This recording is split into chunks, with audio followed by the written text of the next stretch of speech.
You probably clicked on this video and are thinking, gosh, what a morbid, depressing thing to make a video about. But guys, hear me out here. I want to spread a bit of hope, a bit of optimism, because in light of some shocking news recently that Mark Hoppus of Blink-182 has cancer, it has got a lot of fans not only nervous and anxious and upset, but pouring out their support, hoping that he makes a full recovery. And it's not uncommon that a musician gets diagnosed with the big C word. I wanted to spread some optimism by mentioning some musicians who not only have had cancer, but gone and beaten it, and then well into their 70s and 80s, they're still playing epic, huge concerts. And this isn't to neglect or negate some absolute legends who we love and adore who have sadly passed away due to cancer, such as Eric Carr, Eddie Van Halen. But today I want to spread some hope and optimism, because I want us all to feel like people like Mark Hoppus or anyone else we hear about who is suffering from cancer or who has suffered from cancer will be okay. And we can look forward to seeing them perform again. We can feel really, really good about this, filled with high hopes and positive mindsets. So let's get into this. These are musicians who have not only got cancer, but beaten it, sometimes multiple times, and gone on to have incredible careers. Number 1. Charlie Watts, famous as the drummer from the Rolling Stones, who, by the way, still performs with them in his 80s. Just a couple years ago, they were selling out arenas before the COVID pandemic, doing these absolute massive tours, and he's still going. When he was 63 years old, it was discovered that he had throat cancer. However, after a course of radiotherapy, as well as some surgery I do believe he had, he was given the all clear, but I do believe that he still gets regular checkups. Obviously you would. And like I said, the guy is in his 80s now. The band are still performing and on a fairly reasonably regular basis still record and release good albums. How's that for an optimistic start? Next up, Sean Mackin, the violin player from Yellowcard. I threw this one in obviously because I love Yellowcard, I love punk rock, I love pop punk. It's one of my favorite genres. And as Yellowcard were obviously fairly similar to Blink-182 about 20 years ago in terms of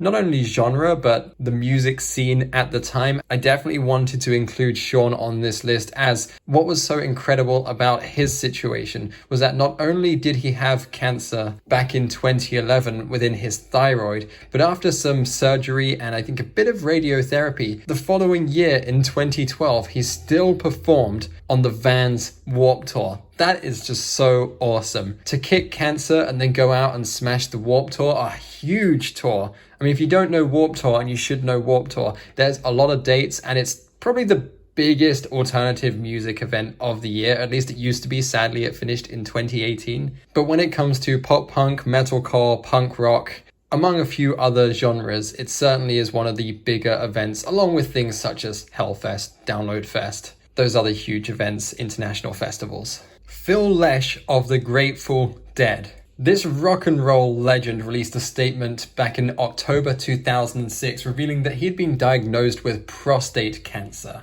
After surgery, the cancer was removed. However, a few years later, well, actually a decade later, in October 2015, he had bladder cancer surgery. All throughout this, he's made regular or fairly regular appearances at festivals with his own band, even though, again, similar age to Charlie Watts, he is 81 years old. Proper musical legend, still going strong. Lots of love to that guy and lots of respect to him and Charlie, of course.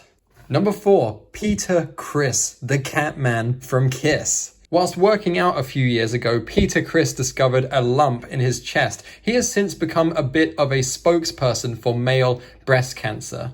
The lump was removed and he has regular checkups ever since, and he's been very outspoken about this situation. It's funny that I did also mention Eric Carr at the beginning of the video, another Kiss drummer, as this is one of my favorite, I guess you could say, classic rock or rock bands in general. I would say when it just comes to rock, stadium rock, even heavy metal, even though they're not a heavy metal band, glam rock, Kiss are definitely one of my favorite bands. Would love to see them perform one more time. I know they are smack bang in the middle of their farewell tour. I did have tickets to see them in Prague, but it got moved to 2022. There has been a little bit of rumor, a bit of circulation about the original lineup performing one last time.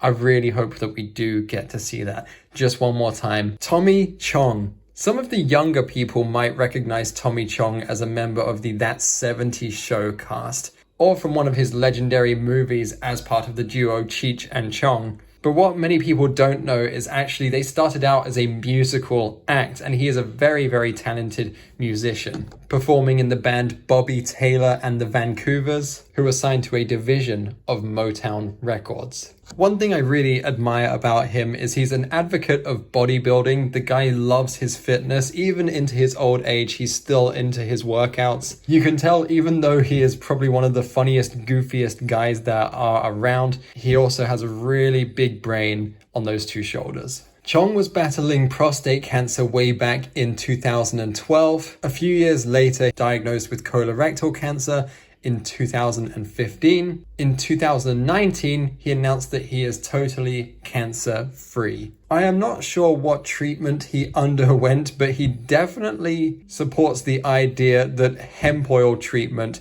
had been certainly helping. Please don't take that from me as some kind of medical advice though. Last musical legend, Rod Stewart. In 2000, Stewart was diagnosed with thyroid cancer and he had surgery the same month. Very, very quick, acting very, very fast. In 2017, sadly, he was diagnosed with prostate cancer, but has been given the all clear after treatment as well. In recent years, he's still been recording, including a release with the Royal Philharmonic Orchestra. Again, still crushing it at age 76. Legend. Well guys, I hope that filled you with a bit of optimism and perhaps just gave you something interesting to watch this evening or this morning or whichever time zone you're in. Just something to entertain you and make you feel good and make us feel positive about the outcomes of these situations. Because that's all we really can do. Think positive, have a bit of faith, and trust that everything will work out. Lots of love, guys. Thank you so much for watching. Hit the subscribe button if you enjoy my channel, and I will see you soon.